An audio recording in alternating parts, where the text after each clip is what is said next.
अरे हाँ, अब क्या बताओ, हमारे यहाँ तो सब दुगना होता है। हाँ, सब कुछ दुगना मतलब? अरे मतलब हमारे घर का तो नाम ही है इस चीज में। अभी प्रेमलता सुमित्रा से फोन पर बातें कर रही थी कि प्रीति चाय लेकर आई। ये लीजिए मम्मी जी आपकी चाय। हाँ, रख दे। हाँ, तो सुमित्रा, मैं कह रही थी कि जो एक बार बाकी लोग करते हैं ना, हम दो दो बार करते हैं। तभी तो सब बोलते हैं प्रेमलता के घर का रंग ही निराला है। ओह अच्छा, ऐसा है क्या? तुम लोगों की तो भाई बात ही निराली है। हाँ सुमित्रा, आप देखना, हमारे यहाँ तो कपड़े भी दो बार धुलते हैं, काम भी दुगना होता है, पर जो है सो है भाई। हाँ भाई, पर तेरे जैसी बहुएं भी पूरे मोहल्ले में नहीं है। अरे रहने दे बहन, ये सब ठाकुर जी का आशीर्वाद का असर है। अब क्या करें, आदत सी हो गई है हर चीज को दुगना रखने की। प्रीति पास में खड़ी सारी बातें सुन रही थी। अच्छा चल, अब फोन रखती हूँ, दिवाली सामने तो बहुत सारे काम है। हाँ चल, बाद में बात करते हैं। प्रेमलता के फोन रखने के बाद प्रीति अपने कमरे में आकर सोचने लगी। ओहो, अब समझी। मम्मी जी को हर चीज दुगनी पसंद है। मतलब अगर भाभी एक काम करेगी तो मैं वही काम दुगना करके दिखाऊंगी। फिर देखना मम्मी जी मुझ पर मर मिटेंगी। गिफ्ट्स भी मेरे हिस्से में आएंगे और इस घर की रानी भी मैं ही बनूंगी। प्रीति के मन में प्रेमलता की दुगनी वाली बात घर कर चुकी थी। उसने अब हर काम संध्या से डबल करने का मन बना लिया था। उधर प्रेमलता को क्या पता था कि उनके एक फोन कॉल ने उनके घर में दुगनी तबाही मचा दी थी। तो आइए देखते हैं प्रेमलता के घर में आखिर कौन सा तूफान दस्तक दे रहा है। अगले दिन प्रेमलता ने संध्या को आवाज दी। अरे संध्या बेटा, खाना बन गया क्या? तो लगा दे जरा, बड़ी जोरों की भूख लगी है। सुबह से कुछ ढंग का नहीं खाया, अब तो चक्कर आने लगे हैं। जी मम्मी जी, बस 5 मिनट में लगा रही हूँ। थोड़ी देर में संध्या ने प्रेमलता के लिए खाना परोस दिया। एक प्लेट में 2 रोटियां, दाल और 2 तरह की सब्जियां थी। लीजिए मम्मी जी, गर्मा गर्म खाना। प्रीति, तुम भी खा लो ना खाना। हाँ भाभी, मैं भी खा लेती हूँ। आखिर पता तो चले आपने कैसा खाना बनाया है। क्या प्रीति, तुम बिना मजाक करती रहती हो। चलो खाओ अब। वाह बेटो, आज तो सब्जियों की महक बड़ी अच्छी आ रही है। खाना वाकई बड़ा स्वादिष्ट बना है। पेट भर गया और मन भी। आज तो मजा आ गया भाई। आपको अच्छा लगा ना मम्मी जी, तो बस मेरा दिन बन गया। हाँ भाभी, खाना तो ठीक ही बना था। अच्छा, अब मैं कमरे में जाकर थोड़ी कमर सीधी कर लेती हूँ। जी मम्मी जी, आप थोड़ा आराम कर लीजिए, मैं बर्तन समेट लेती हूँ। बेटा, बर्तन समेट ले जा, तू भी आराम कर ले। आज तो 2 रोटियों में आत्मा तृप्त हो गई। खाना बहुत अच्छा बना था। अच्छा, तो भाभी ने 2 रोटियां और 2 सब्जियां खिलाई। अब देखना आज रात को मम्मी जी को मैं क्या क्या खिलाती हूँ। मम्मी जी को दुगना पसंद है ना, आज मम्मी जी मेरी खूब तारीफ करेंगी रात को। ऐसा सोचकर प्रीति अपने कमरे में चली गई। रात को घर के सभी लोग टेबल पर बैठे थे, तभी आदित्य ने कहा, अरे वाह, आज तो खुशबू कुछ अलग ही आ रही है। क्या बात है, कोई त्योहार वगैरह है क्या? हाँ भाई, आज तो लगता है कोई खास डिनर का प्लान है। मम्मी, आज किसी का बर्थडे या और कोई खास दिन तो नहीं है ना? नहीं बेटा, मुझे तो कुछ नहीं पता। प्रीति बेटा, आज क्या बनाया है भाई, इतनी जबरदस्त खुशबू आ रही है। प्रीति ने टेबल पर खाना लगाते हुए कहा, लीजिए मम्मी जी, आज आपके लिए खास 4 तरह की सब्जियां बनाई हैं। सुबह भाभी ने आपको 2 सब्जियां खिलाई थी ना, तो मैंने सोचा क्यों ना मैं आपके लिए 4 सब्जियां बना दूं। अरे 4 सब्जियां? बेटा, इतना बनाने की क्या जरूरत थी? और यहाँ ना मेहमान आए हैं ना कोई पार्टी है। नहीं मम्मी जी, कुछ खास नहीं है, बस मैंने सोचा मैं कुछ रोज से हटकर दुगना करूं तो आपको अच्छा लगेगा। लीजिए ना, सब्जियां थोड़ी थोड़ी सारी लेकर खाना शुरू कीजिए। प्रीति ने सबकी प्लेट में खाना परोसा। लीजिए मम्मी जी, 2 रोटियां तो भाभी ने खिलाई थी, आप मेरी 4 खाइएगा। अरे पर ये क्या जबरदस्ती है, जितनी भूख होगी खाना उतना ही खाया जाएगा ना। क्यों? अगर आपकी 2 सब्जियों के साथ 2 रोटी खाई जा सकती है, तो मेरी 4 सब्जियों के साथ 4 रोटियां क्यों नहीं? आज आप सबको 4 रोटियां खानी ही पड़ेगी। अरे बेटा, ये क्या मुसीबत है, इतनी रोटियां कौन खाएगा? पेट है, कोई कुआं नहीं है। मैं तो खा लूंगा 4 रोटियां, पर मम्मी, प्रीति के दुगने प्यार की वजह से आपको प्रॉब्लम हो जाने वाली है। संध्या भाभी के साथ अब ये डबल बराबरी करने लगी है। अच्छा है मम्मी जी, अब आपको किसी पार्टी में जाने की जरूरत नहीं पड़ेगी, घर में ही 4 कोर्स मील जो मिल रहा है।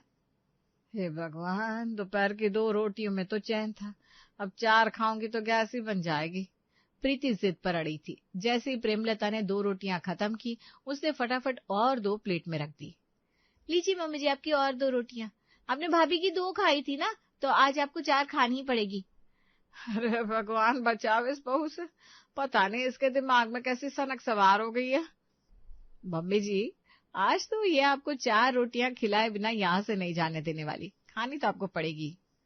हाय, ये सास बहू का प्यार, मेरी तो आंखें भर आई देखकर। जहाँ मम्मी परेशान हो रही है और तुझे मस्ती सूझ रही है, ड्रामे बाज कहीं का। अब प्रेमलता ने जैसे तैसे 4 रोटियां खाई और घर के बाकी लोगों को भी 4 सब्जियों के साथ 4 रोटियां खानी पड़ी। सभी के पेट फटने को हो रहे थे, सबके चेहरे थके हुए थे और प्रेमलता के माथे पर पसीना था। हे राम, अब तो सच में गैस हो गई। इतना खाना खा लिया कि सांस लेना भी मुश्किल लग रहा है। मम्मी जी, आप ही ने कहा था ना, हमारी बहू हर काम में आगे है। आप देखिए, प्रीति तो खाना खिलाने में भी आगे है। और अगर रात भर में मैं गैस से बच गई ना, तो कल सुबह खुद भगवान का शुक्रिया अदा करने मंदिर जाऊंगी। मम्मी, मैं भी चलूंगा, मुझे भी भगवान की हेल्प की जरूरत है, प्रीति से बचा लो भगवान। रात को सब करवटें बदलते रहे, कोई भी रात को चैन से नहीं सो पाया। अगले दिन किसी ने नाश्ता नहीं किया। आदित्य और अरुण ऐसे ही ऑफिस चले गए। तब प्रेमलता ने कहा, हे भगवान, ये पैर इतने दर्द कर रहे हैं कि बेचैनी सी हो रही है। कोई थोड़ी देर पैर दबा दे तो आराम आ जाए। संध्या को बुलाती हूँ। संध्या, ओ संध्या बेटा, कहाँ है? आई मम्मी जी। 2 मिनट बाद संध्या प्रेमलता के कमरे में आई। बोली मम्मी जी, क्या हुआ? कुछ नहीं बेटा, बस जरा पैरों में दर्द सा है। इधर आना, थोड़ी देर दबा देना। लाइए मम्मी जी, 2 मिनट में सारा दर्द निकाल देती हूँ। संध्या जमीन पर बैठ गई और धीरे धीरे प्रेमलता के पैर दबाने लगी, एकदम नरमी से, प्यार से। बस बेटा, ऐसे ही कर। वाह, अब तो जान में जान आई। तेरे हाथों में तो जैसे जादू है। थैंक यू मम्मी जी। बस 8-10 मिनट और दबा दे, फिर तो अपने काम में लग जाना। ठीक है मम्मी जी, आप आराम कीजिए। हाय, जीती रहे बेटा, कितने अच्छे से पैर दबाया तूने। आज ना बहुत आराम आ गया। संध्या ने धीरे धीरे दोनों पैर दबाए। कुछ देर में प्रेमलता को नींद से आने लगी थी। उसी वक्त कमरे का दरवाजा हल्का खुला और प्रीति अंदर आई। मम्मी जी, क्या बात है? भाभी, ये आप क्या कर रही हैं? मम्मी जी की तबीयत ठीक नहीं है क्या? अरे तबीयत तो ठीक है, मैं बस थोड़ी देर पैर दबा रही थी। मम्मी जी कह रही थी पैर में दर्द है इसलिए। अच्छा, तो अब मेरी बारी। चलो आप जाओ भाभी, मम्मी जी को आराम मैं दूंगी। क्या मतलब? मतलब भाभी, आपने 10 मिनट दबाया ना, तो 20 मिनट मैं दबाऊंगी और मैं ना ज्यादा अच्छे से दबाऊंगी। अरे बेटा, अभी अभी तो संध्या ने दबाया है, अब और क्या दबाना है। मेरे पैर में दर्द था, अब आराम है, तुझे दबाने की जरूरत नहीं है। मम्मी जी, मुझे भी दबाने हैं आपके पैर, आप चिंता मत कीजिए, मैं इतना अच्छा दबाऊंगी कि आपकी थकान उठ जाएगी। अब प्रीति जबरदस्ती प्रेमलता के पैर दबाने लगी। अरे पर बेटा जरा धीरे। अरे ये क्या कर रही है तू इतनी जोर से? अरे रुक जा, मेरा पैर तोड़ देगी क्या? नहीं मम्मी जी, आप बस रिलैक्स रहिए, थोड़ा दर्द होगा तभी तो आराम मिलेगा ना। देखिए, भाभी ने ना हल्के हल्के से दबाया था, अब मैं जरा जोर से दबाऊंगी। अरे राम, बोले ना, जरा धीरे बेटा, धीरे धीरे। अरे तू मेरे पैर दबा रही है कि रेसलिंग कर रही है? अरे अरे अरे। प्रीति, थोड़ा धीरे कर, मम्मी जी का चेहरा तो देख, लाल हो गया दर्द से। भाभी, आप कुछ मत बोलिए, आपने बस 10 मिनट पैर दबाकर छोड़ दिया, मैं पूरे 20 मिनट तक ऐसे ही दबाऊंगी, तभी मम्मी जी को दुगना आराम मिलेगा। अरे मुझे छोड़ दे बेटा, बस कर भगवान, अब तो लगता है ये मुझे लंगड़ी बनाकर ही दम लेगी। अरे छोड़ दे मुझे। नहीं मम्मी जी, मैं आपकी सेवा कर रही हूँ, वो भी भाभी से ज्यादा करूंगी। अब कमरे में प्रेमलता की आह ओह की आवाजें गूंज रही थी। संध्या बार बार प्रेमलता का पैर प्रीति से छुड़वाने की कोशिश कर रही थी, पर अब प्रीति है कि उसे कुछ फर्क ही नहीं पड़ रहा था। उसने पूरे 20 मिनट ऐसे ही प्रेमलता के पैर दबाए और फिर वहां से चली गई। अब ये दुगना वाली बीमारी दिन पर दिन बढ़ती जा रही थी। जहां संध्या एक बार कुछ करती, वहां प्रीति 2 बार वही काम कर देती। ऐसे ही एक दिन। अरे संध्या बेटा, जरा इधर आना। हाँ मम्मी जी, बोलिए। देख, दिवाली आ रही है, थोड़ा फेस ना डल लग रहा है मेरा, जरा वो बेसन वाला फेस पैक बना देना जो तू लगाती है। हाँ बिल्कुल, अभी बना देती हूँ, बस 2 मिनट दीजिए, मैं पैक बनाकर लाती हूँ। संध्या ने झटपट बेसन, मलाई, हल्दी, चंदन मिलाकर पैक बनाया और प्रेमलता के चेहरे पर लगा दिया। हाँ बेटा, क्या सुगंध आ रही है, लगता है आज मेरा चेहरा जवानी की तरह चमक उठेगा। हाँ मम्मी जी, बस 5 मिनट रखिएगा, फिर धो लीजिएगा। ज्यादा देर तक रखेंगी तो पैक सूख जाएगा और चेहरे की स्किन खींच जाएगी। ठीक है तू चिंता मत कर, मैं टाइम से धो लूंगी। जा जाकर तू भी पैक लगा ले। जी मम्मी जी। संध्या चली गई। प्रेमलता ने 5 मिनट बाद पैक धो लिया। उसकी स्किन आज बहुत ग्लो कर रही थी। उसी वक्त कमरे में प्रीति आई। वाह मम्मी जी, आज तो बिल्कुल चमक रही हैं। क्या लगाया फेस पे, बताइए ना। अरे एक फेस पैक लगाया था, उसी का कमाल है। और ये पैक भाभी ने बनाकर लगाया था क्या आपको? बेटा बस हल्का सा लगाया था, देखो कितनी ताजगी आ गई। अच्छा, भाभी ने 5 मिनट रखा तो आपके चेहरे पर इतनी चमक आ गई। अगर मैं दुगना टाइम लगाऊं तो आप तो आलिया भट्ट बन जाएंगी ना। क्या सोच रही है तू? तक फिर से मेरे साथ कोई ऊट पटांग हरकत करने की जरूरत नहीं है, कह देती हूँ। कुछ नहीं मम्मी जी, मैं भी आपको फेस पैक लगाऊंगी, पर थोड़ा स्पेशल वाला। अरे नहीं, रहने दे। एक दिन में 2 बार पैक नहीं लगाया जाता। मुझे माफ कर और जा यहाँ से। मम्मी जी, फेस पैक दुगना होगा तभी तो ग्लो भी दुगना आएगा ना। बिना कुछ पूछे प्रीति बेसन, मुल्तानी मिट्टी, दही, गुलाब जब सब मिलाकर झटपट पैक तैयार करके लाई और जबरदस्ती प्रेमलता का चेहरा पोत दिया। अरे बेटा थोड़ा हल्का लगाना, इतनी मोटी लेयर क्यों लगा रही है? नहीं मम्मी जी, यही सही होता है। जितना मोटा पैक उतना मोटा ग्लो। अब आप आंखें बंद करके रिलैक्स कीजिए। और कितनी देर रखूं ये? भाभी ने कहा था 5 मिनट, तो आप 15 मिनट रखिए। दुगना नहीं तिगुना असर पड़ेगा। अब बेचारी प्रेमलता सोफे पर आंखें बंद करके बैठी थी। धीरे धीरे पैक सूखने लगा, फिर इतना सूख गया कि चेहरा हिलाना मुश्किल हो गया। मुंह नहीं खुल रहा बेटी, बेटा निकल। हाँ मम्मी जी, बस 5 मिनट और। जितना सूखेगा उतना चमकेगा। बेटा भगवान के लिए निकल, मुझे और नहीं चमकना। तभी संध्या प्रेमलता के कमरे में आई। अरे मम्मी जी, आप फिर से पैक लगाकर बैठी? अभी 2 घंटे पहले तो धोया था। हाँ भाभी, लेकिन मम्मी जी को डबल ग्लो चाहिए था ना, इसलिए डबल पैक। डबल पैक नहीं, डबल क्रैक हो गया है मम्मी जी का चेहरा। अक्ल बट रही थी तब कहाँ थी तुम? क्या क्या करती रहती हो? जल्दी निकालो वरना मेरे चेहरे का सत्यानाश हो जाएगा। मैं कसम खाती हूँ, आज के बाद कभी पैक नहीं लगाऊंगी। छुड़ाओ मेरे चेहरे से ये बड़ा दोनों मिलकर। अब दोनों बहुएं मिलकर प्रेमलता का फेस पैक छुड़ाने में लग गई। कभी गीला कपड़ा, कभी गुलाब जल, जैसे तैसे अब दोनों ने मिलकर पैक छुड़ाया। तब जाकर प्रेमलता ने चैन की सांस ली। अगले दिन शाम को प्रेमलता ने संध्या को आवाज दी। सुबह से इतना भारी लग रहा था कि बस अब तो संध्या के पास से पेट साफ होने की दवा लूं तो चैन है। संध्या बेटा। हाँ मम्मी जी। थोड़ी देर में संध्या हाथ पोंछती हुई कमरे में आती है। हाँ मम्मी जी बोलिए, क्या हुआ? अरे बेटा लगता है आज पेट में थोड़ी सी कब्जी हो गई है। पता नहीं क्या खा लिया मैंने कल।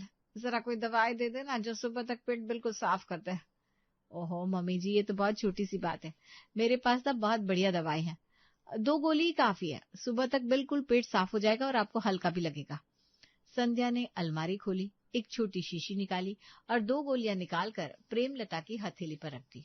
ये लीजिए मम्मी जी, बस 2 गोली गुनगुने पानी के साथ खा लीजिए, सुबह तक सब ठीक हो जाएगा। अगर ये दवा काम कर जाए तो अच्छा है।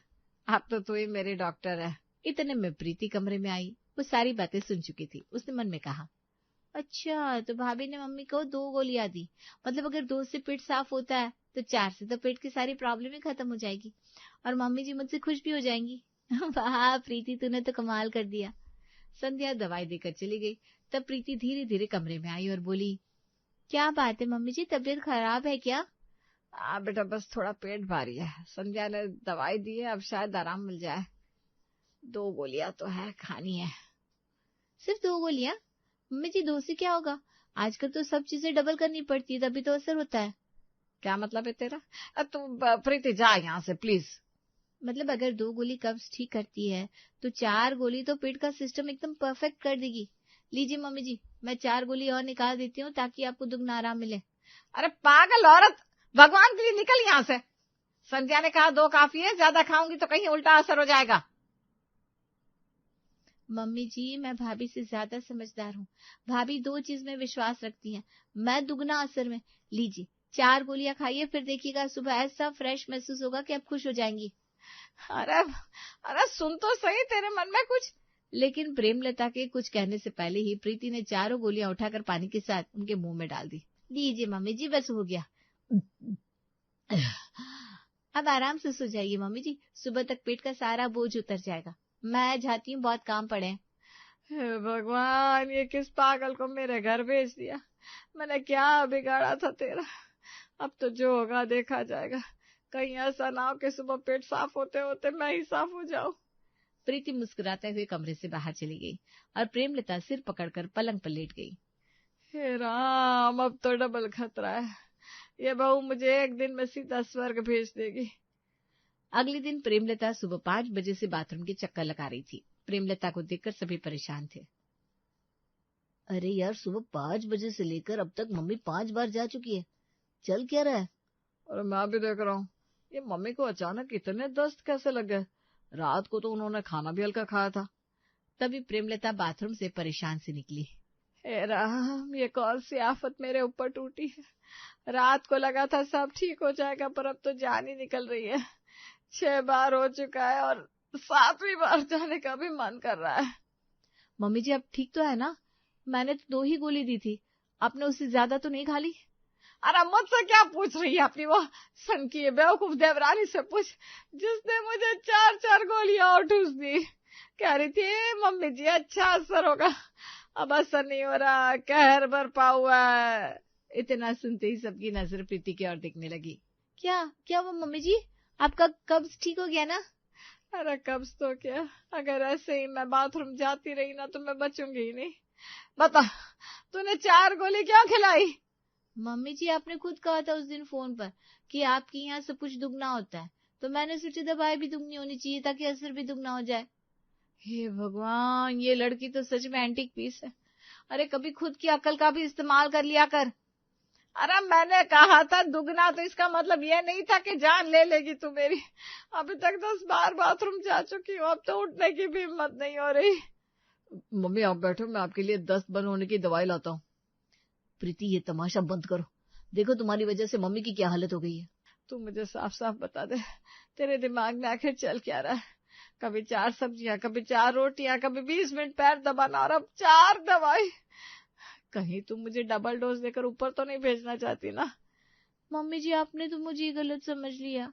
मैं तो बस वो कर रही थी जो आपने फोन पर कहा था कि हमारे घर में चीजें दुगनी होती हैं। कौन सा फोन?